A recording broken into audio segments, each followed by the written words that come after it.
You're all set?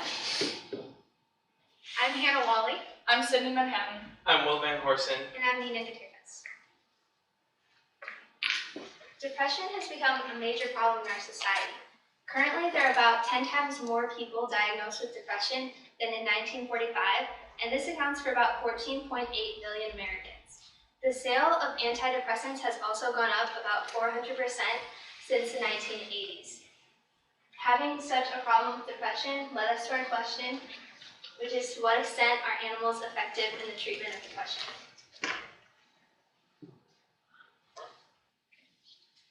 And our first claim was that this is an easy to obtain treatment option. In many areas around the world, it is very hard to find aid in mental disorders. Exactly, in a study done in Harvard in 2013, exactly 1/3 of all 50% of third world countries do not receive the aid that they should have. But animals are given everywhere. Also, Harvard did a study where they found that all around the world, even in third world countries, there are domestic animals ready for aid. There have not been treatments there yet, but if this niche treatment is expanded, that they could be used for people that have this depressive disorder. Medication can cost anywhere from $30 to about $200 a month, and this would cost about $3,600 a year at a minimum. The cost of pets would be about $1,500 per year, which is much less than the cost of medication in general. For the middle class, mostly owning a pet would be much less expensive. And this chart shows the cost of a cat or a dog, and the total for all the breakdown of services, food, and health would be about $3,000 to $6,000 for the first year. And every year after that, it would be less and less because you have the basic needs after the first year. And so the years after the first one would be about $1,000 to $1,500. Although pets are typically less expensive than conventional treatments for depression, such as psychotherapy and antidepressants, the amount of uninsured Americans in the country has been going down from 2008 to 2016, which would make therapy, including therapy aided with animals, more affordable, but would also make antidepressants more affordable for most Americans. This leads us to our next claim, which is that animals are a good alternate treatment when conventional methods fail. 1 in 5 patients currently do not respond to typical treatments for depression, which leaves a large group of people which are looking for help. There is currently only one antidepressant approved by the FDA for use in children, which is Prozac. This antidepressant is only available for children 8 and up, which means that children under 8 have no pharmacological means of getting treatment for depression. Antidepressants are also only effective in 60 to 70% of geriatric patients, leaving the elderly looking for more options for care. Also, a common treatment for depression is adding on an antipsychotic, and the most common one is Abilify, which was actually the best-selling drug in 2014, and it is known to increase the risk of death in the elderly.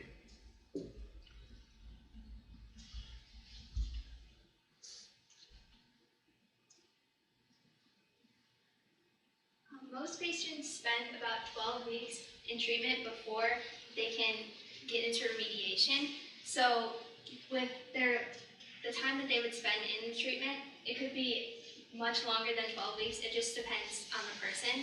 So 12 weeks would be about a minimum. Most people stay much longer, and this would elevate the cost by a lot if they have to stay in the hospital by thousands and thousands of dollars. And this makes pets cheaper for the middle class in general because they can't receive financial aid for pets, but if you buy a pet, then it's more of a set cost, whereas if you purchase the medication, you would have to go into treatment, and the treatment could be a much higher cost as time goes on, depending on how long you need to stay in the hospital. Dr. Jules Rosen has spent many years researching alternative methods to the treatment of depression. He is the Chief Medical Officer at Mind Springs Health and specializes in geriatric depression. He reports that approximately 50% of all nursing home residents have major depression or significant depression symptoms. He also ran a study at the old folks' home that he works at. And he ran a study on the non-pharmacological treatment of depression. He found that a schedule of self-determined social interaction is able to replace an antidepressant in places where an antidepressant has failed. This leads us to our third point. That this depression treatment is overall healthy for all ages and levels of disease. There was a study done in the South University from ages 10 to 50, seeing if medication would go against animals.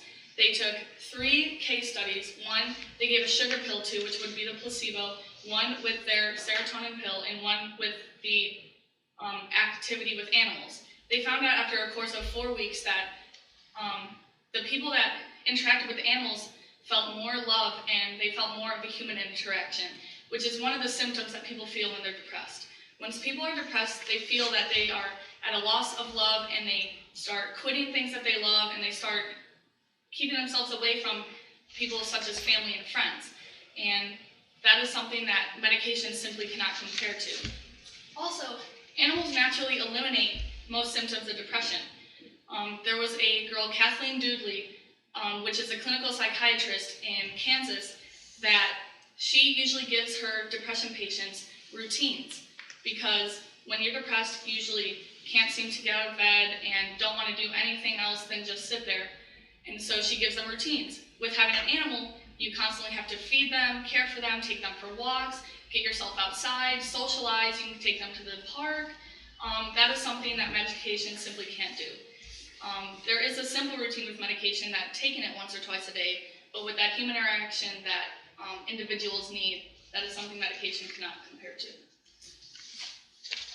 Animals have no side effects as opposed to medication, which almost always has a side effect. In fact, Cymbalta, the most commonly prescribed antidepressant in 2013, is known to induce seizures, cause insomnia and hypersomnia, increase feelings of anxiety and depression, and even drive someone to suicide. That's reported on by the FDA. The FDA also says that SSRIs and SNRIs, or antidepressants, are known to cause hypnotremia in the elderly, which could lead to death. Though it is important to note that though these side effects are very prevalent and very dangerous, they don't happen to everybody. So not everybody's going to die because you take an antidepressant. But on the other hand, introducing an animal into an environment could bring in germs or allergens. This is especially important to note in hospital patients, where if you introduce a germ, or if someone's allergic to like a dog and they get infected, this infection could kill them. But there are many ways that you can work around this. Many hospitals have a strict routine to help prevent new infections coming into a controlled environment, which is reported on by Healthcare Business and Technology, which is a national news website dedicated to reporting on healthcare innovations. They say that therapy dogs should be vaccinated before they enter a hospital, and they should be combed of all dust and dander and loose hairs to prevent this spreading around and causing something to get infected. Also, patients should be required to wash their hands before and after coming into contact with an animal, and not eating or drinking while the animal is there. Though this does account for most of the possible infections that could come into an area, but it still could happen. Also, to deal with the issue of allergies, there could be a range of animals used to help if someone's like allergic to dogs. It could go anywhere from like the traditional therapy dog to even therapy miniature horses can be used. So as long as you have an open mind, you can really work around these situations. Those on medication can receive financial aid as opposed to those who are buying a pet. The elderly over 65 can receive Medicare, and low-income families can receive Medicaid. And also, depending on the clinic you go to, you can receive more financial aid than others. Colleges also offer programs that you can receive treatment for depression, and that could also bring the cost down. but overall the cost in most cases won't be able to be brought down $2,000 to match up with the cost of a pet, which is still about $1,000 to $1,500. This leads us to our first conclusion, which is that in cases where most typical depression treatments have failed, animals are a good alternative.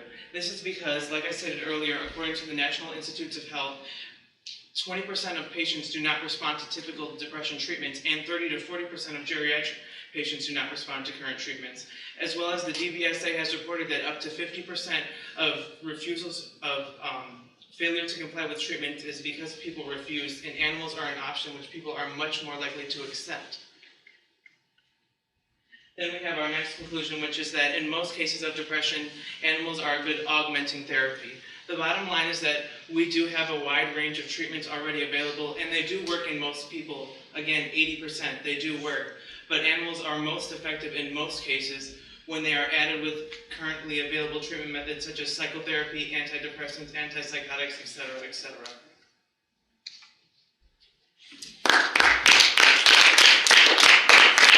All right, very nice group. Thank you very much. Question time. Hannah, we're going to start with you for the questions. When considering your colleagues' work, which one had the greatest impact on your overall understanding of this question that you had?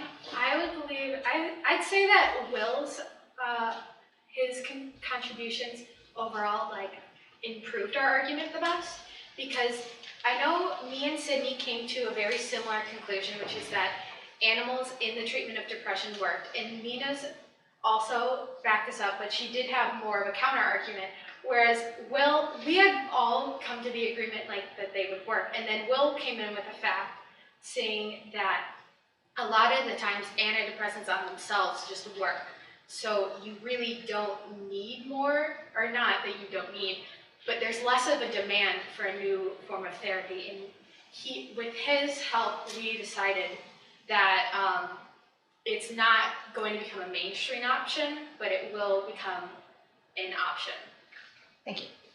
Nina, I'm going to jump to you right now. When considering your team's IRRs, the individual reports, what of your team members, what information needed to be excluded from this overall argument that you made? There was information about the economics behind how this affects the U.S. as a pet industry or as the medication industry, and that wasn't important to the specific individual, but it does matter in society, whereas someone who is purchasing a pet is buying into an entire pet industry, but if we took out the medication aspect of it, that wouldn't take out the medication industry, it would just take out a small part, and that was important as an IRR topic because it did contribute to the U.S. as a country, but it wasn't specific to the individual. So is this tied to one of your teammates' IRRs? Or is this yours? This was a part of my IRR. Okay, can you name something from one of your teammates' IRRs that you needed to exclude from the overall argument? Hannah had a fact about how diseases can be brought in, and she used that as a counter argument in her IRR by saying that like certain diseases could be, she had a fact that the disease didn't completely affect people in a hospital as people thought they would. So like a pet wouldn't completely affect a person by giving them a disease, because it's not really proven that that pet would infect the person. Okay, thank you. Sydney, you're next. What was the strongest counter argument to your overall solution that you had here, your overall presentation? I think that our strongest counter argument would be that when people are discovering treatments and new treatments, we wanted to be able to treat everyone. And we found that this was a niche treatment. It's really hard to find treatments for like psychological problems that will stay forever, because people are constantly changing, our brains are constantly moving into different directions. So it's really hard to try to pick a standpoint on how this would stand for a long time. And so the best counter argument was that this would like not be able to stand well, but then we switched it to where it could be a niche treatment for a small population of people. Okay, thank you. Will, What do you think is the biggest gap in your research at the moment? So if you had another couple days to work on this, where might you go fill in the holes? There's lack of research on directly related depression symptoms with animals. We could find more research on related symptoms such as, for example, blood pressure, which is a stress response which can be associated with depression. It's been measured that petting an animal is more effective than an ACE inhibitor, which is a most commonly prescribed blood pressure medication, but we couldn't find direct statistics correlating with if you have a pet, your levels of depression-related symptoms are down. Okay, thank you.